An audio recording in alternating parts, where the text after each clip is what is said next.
I'm just doing this real quick. I don't know. I thought it would be interesting. Hello. Yes, I'm so scatterbrained. This is probably going to be the longest and most meandering video I've done, which is impressive because I've done a lot of long and meandering videos.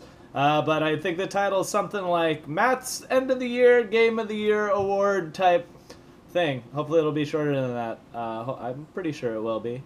As some of you know, I've been doing stuff with Polaris, and actually, Polaris is putting together, well, theoretically, Polaris is, but I'm in charge of it, putting together a end of the year awards thing that Polaris has given out. It's called Constellation Prize. Fucking brilliant, I know. It'll be starting Monday on Polaris.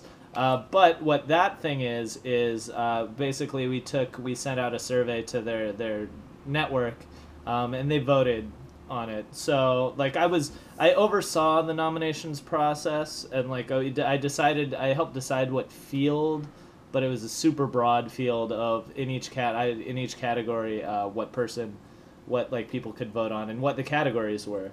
But that made me think, I mean, clearly, I mean, it's a huge network, and there were a lot of votes. It turned out, I mean, I stand by the stuff that we came out with, but my personal ones are a little different. So I'm just gonna kind of list off like maybe like four categories of ones that of the year.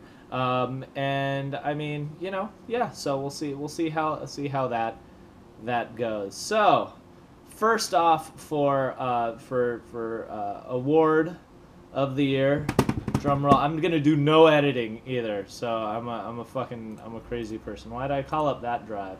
You'd think I'd prepare a little bit better. And wait, no, that's why I did call that drive up, because it's it was in that one. It's in my drive.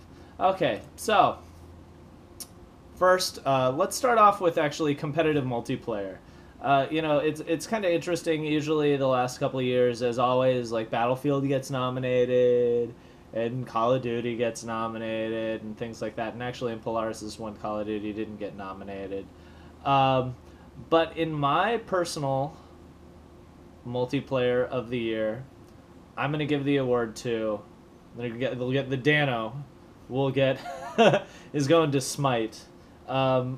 Mostly because fucking hell, that game, it has its hooks in it. It's probably the game I played the most this year. As some of you may or may not know, I played WoW up until about 3 months into Burning Crusade, and it was mostly I was playing Battlegrounds. And Smite really, really, really, really, really scratches that Battlegrounds itch, except I don't have to pay for it, really. I mean, I paid the one-time $30 thing to get Gods Forever, which turned out to be a really smart move because I play this game so much, and it's not a kind of game where you can just sort of grind it out and like play. So, yeah. So that's my competitive multiplayer, which excuse me, which is different than cooperative multiplayer of the year. And some of you will be like, are going to be kind of shocked with my cooperative one of the year. And it isn't so much that it is an amazing cooperative game. Well, actually, you know what? I don't really have a cooperative game of this year. Yeah, I'm going to say nobody gets it. I mean, I guess Payday 2 should probably get it. A lot of people said actually the secret... Payday 2 is gonna win for the Polaris one. That's the only one that I'm gonna spill. I'm not gonna give one out. Actually, no, I didn't. I played this actually year. It's kind of sad. This year was a lot of solitary gaming for me. Sad face. So yeah, we're not gonna do that. So we're gonna go on to actually. I'm just gonna roll this all up into one. Into best variety. I'll just go from that. We'll make this short. You know what? Fuck it. We're going right to the top. We're going to Game of the Year. Now, the interesting thing about Game of the Year is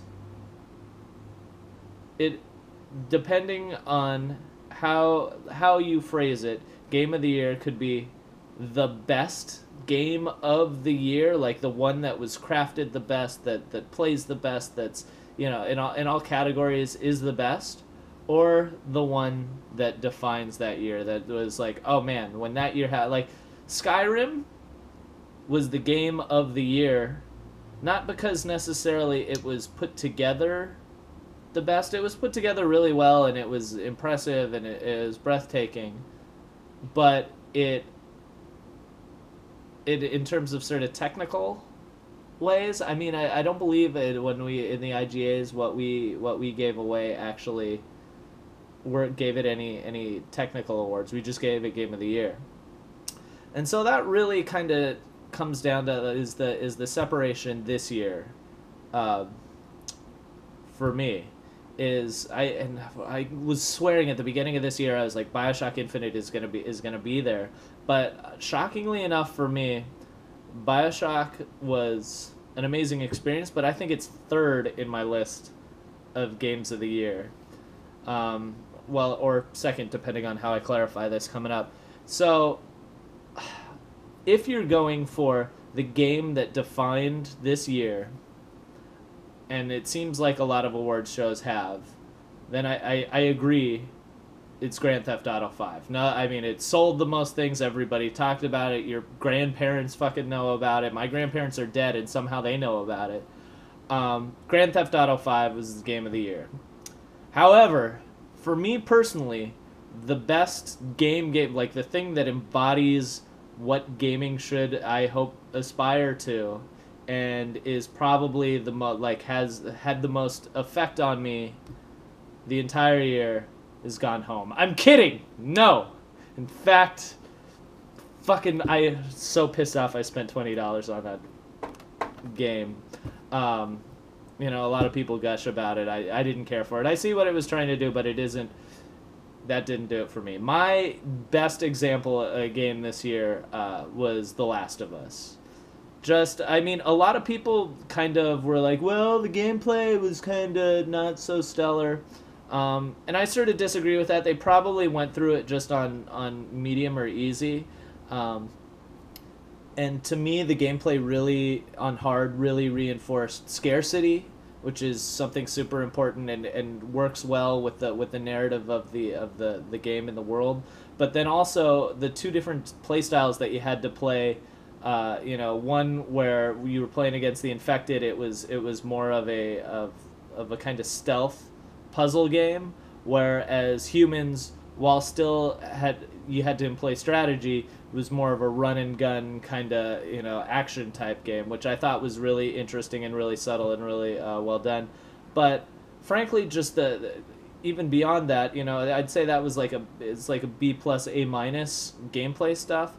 Just we haven't seen anything narrative wise and so well put together. I think it did what the one where you're in the desert, the line, you know what I'm talking, where you go crazy in the desert. It's Heart of Darkness in the desert.